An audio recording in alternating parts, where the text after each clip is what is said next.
பேருந்துக்காக காத்திருந்த பள்ளி ஆசிரியை ஒருவரை காரில் கடத்தி சென்று பாலியல் தொல்லை கொடுத்ததாக செல்போன் கடை உரிமையாளர் ஒருவர் திருநெல்வேலியில் இன்று கைது செய்யப்பட்டிருக்கிறார். ரிதி, தென்காசி மாவட்டத்தை சேர்ந்த 24 வயது இளம்பெண் அவர் தற்போது பள்ளி ஒன்றில் ஆசிரியையாக பணிபுரிந்து வருகிறார். திருநெல்வேலி மாவட்டம் மானூர் அருகே உள்ள கட்டாரங்குளம் வடக்கு தெருவைச் சேர்ந்த லூகா பால்ராஜ் என்பவர். இவருக்கு 38 வயதாகிறது. செல்போன் கடை வைத்து நடத்தி வருகிறார்.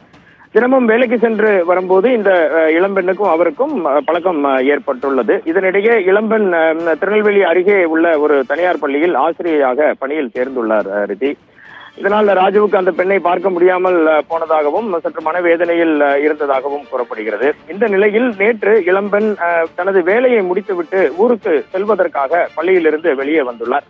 அப்போது அங்கு ஒரு காரில் ராஜு, நான் ஊருக்கு தான் போகிறேன், காரில் கொண்டு உங்களை விட்டு விடுகிறேன் என கூறியதாகவும், ஆனால் அந்த இளம்பெண் அச்சமடைந்து காரில் ஏற மறுத்து விட்டதாகவும் தகவல்கள் தெரிவிக்கப்படுகிறது.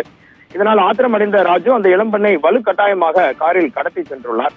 பின்னர் அவரை ஊருக்கு அழைத்து செல்லாமல் திருநெல்வேலி கன்னியாகுமரி தேசிய நெடுஞ்சாலையில் அழைத்து சென்றதாகவும், அவருக்கு பாலியல் ரீதியில் தொந்தரவு கொடுக்க ராஜு திட்டமிட்டு இருந்ததாகவும் தகவல்கள் வெளியாகி உள்ளது.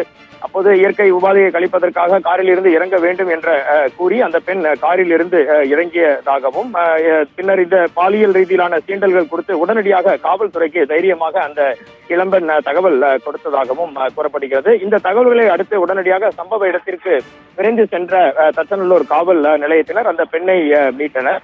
பெண்ணை கடத்த முயற்சி மற்றும் பாலியல் வன்கொடுமை தடுப்பு சட்டத்தின் கீழ் வழக்கு பதிவு செய்து ராஜுவை தற்போது கைது செய்துள்ளனர்.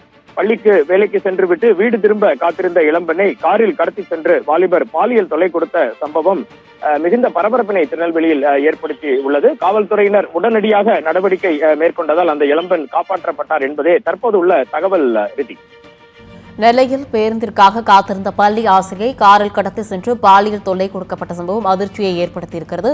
இது தொடர்பான விவரங்களை செய்தியாளர் வடராஜ் வழங்கியதை அண்மை செய்தியாக கேட்டோம்.